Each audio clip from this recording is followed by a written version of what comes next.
Hi, I'm Tom Horn. Today I wanted to talk to you about how to read an appraisal report. Have you ever gotten a report on your house after you had it appraised and you just couldn't find out where the information was on there? Or maybe when you did find it, you couldn't understand it because there was abbreviations that you just didn't understand. Well, today I'm going to walk you through an appraisal report and show you where the key areas are and what type of information that they have there. And then in other areas, when there's just isn't enough room for us to put everything, I'll show you what the abbreviations mean. So let's take a look. Okay, so we're going to take a look at this appraisal report here. I've included 4 pages. Those are the basic pages. The first page would be the title page, and the first thing is just going to be the address of the property right here, and on down would be the date of value, and this would be for whoever it's being done for, a bank or individual, and then right here would be the person doing the appraisal, which is me.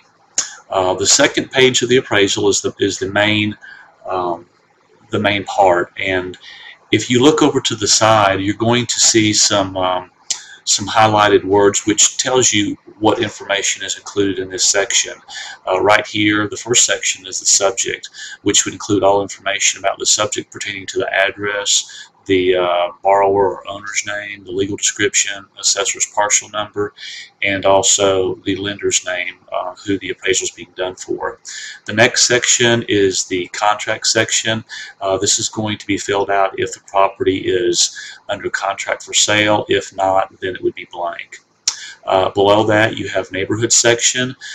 We have neighborhood characteristics, which determine if the property is suburban, the percent built up, and the growth rate.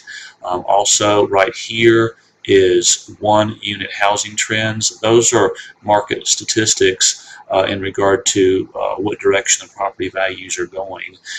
Then you have price range within the neighborhood, and below that you have neighborhood boundaries, which spell out what area the property is located, and also what area the comparables are probably taken from. If not, then they're probably taken from another similar area. Below that you have the neighborhood description, then market conditions, and below that section you have the site section. This would include the dimensions of the property as well as the land area, shape, zoning information, information regarding whether the site has electricity, gas, water, sanitary sewer, whether the property is in a flood zone, and so forth. Then below that you have the improvement section, and this has to do with the actual house itself. The description regarding, for example, how many stories the property has, whether the home is a detached residence or attached like a townhouse, the year built, information regarding attic access, foundation information. And here's one of the areas I mentioned before regarding like abbreviation. The basement area, right here you will see 1574F/733U. What that stands for is 1574 square feet of finished area. The F means finished, and over here the U means unfinished. Below that we have basement finish, and you will see where it says 3-1-1F, 0H. The first number is the total rooms, the second number is the bedrooms, the third number is the number of full baths, so that's 1 full bath, and then next to that is the number of half baths, that's 0 half baths. And then you go next to that, that would give you the description of the exterior of the home, and beside that is the interior of the home. And then down here would just give a description of various features of the home, such as ceiling fans, recessed lights, and so forth. That's the improvement section. That ends the first page of the report. The second page of the report mainly has to do with the comparables used in the appraisal, and the type of information for the subject and the comparables is pretty much the same. So I'll just go over, say for example, the subject. You have information regarding the address, the sales price or contract price, the price per square foot, or the sales price per square foot, and then you go on down further. You have information about the lot size carrying over from the first page, the design, the actual age, A meaning actual, E meaning effective.